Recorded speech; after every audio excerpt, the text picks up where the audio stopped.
Nakapwesto na ang ilang tsuper at konduktor sa may bahagi ng Baclaran para sa transport strike nila kontra PUV Modernization Program ng pamahalaan.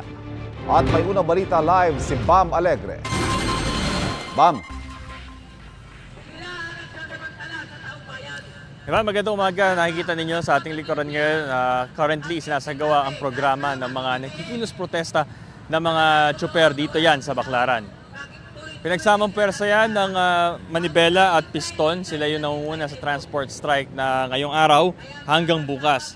Pagtutol pa rin ito sa PUV Modernization Program o tinatawag na Public Transport Modernization Program o PTMP. Pahirapan daw kasi pumasada ang mga tsuper na walang prangkisa o yung mga hindi consolidated sa mga transport cooperative. 70,000 nakaanib ng piston ayon sa kanila ang lumalahok ngayon sa tigil pasada nationwide. Ayon naman sa Manibela, nationwide naman daw 100,000 yung kanilang mga membro na lalahok. Dito lang sa Metro Manila, tansya nila nasa 20,000 ang hindi papasada ngayon. Handa naman daw ang LTFRB, meron daw silang mga libreng sakay para sa mga stranded. Sa mga oras na ito, wala pa tayong nakikitang build-up ng mga pasahero dahil may mga pumapasada pa rin mga jeepney. Ayon sa PNP, naka-standby ang halos 1,000 nilang sasakyan, bukod pa sa mga sasakyan ng mga LGU para tumugon kung magkakaroon ng kakulangan sa masasakyan. 9,000 pulis din na naka-heightened alert para i-secure ang mga transport hub at mga passenger pick-up at drop-off para maiwasan ang anumang kaguluhan. Sa panulukan ng EDSA at Ross Boulevard, dito natin napansin, meron tayong mga nakausap dyan, mga pasahero at tsuper. Pakinggan natin ang kanilang pahayag. Kaya pala mahirap po sumakay. Kaya siguro strike pala. Kailangan mo nang kumita.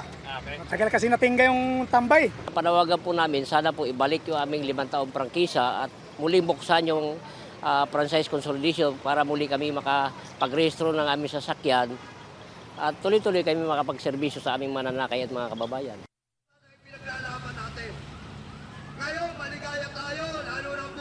Yung huli nagsulta si Cirilo Naturino yan ng grupong Piston.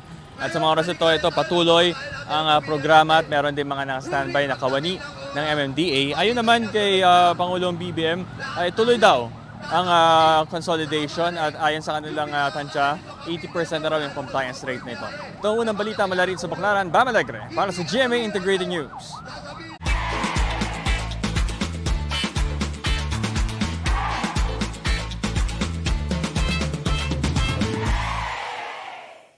Kapuso, para laging una ka sa mga balita, bisitahin at mag-subscribe sa GMA Integrated News sa YouTube. Sa mga kapuso abroad, samahan nyo kami sa GMA Pinoy TV at sa www.gmanews.tv.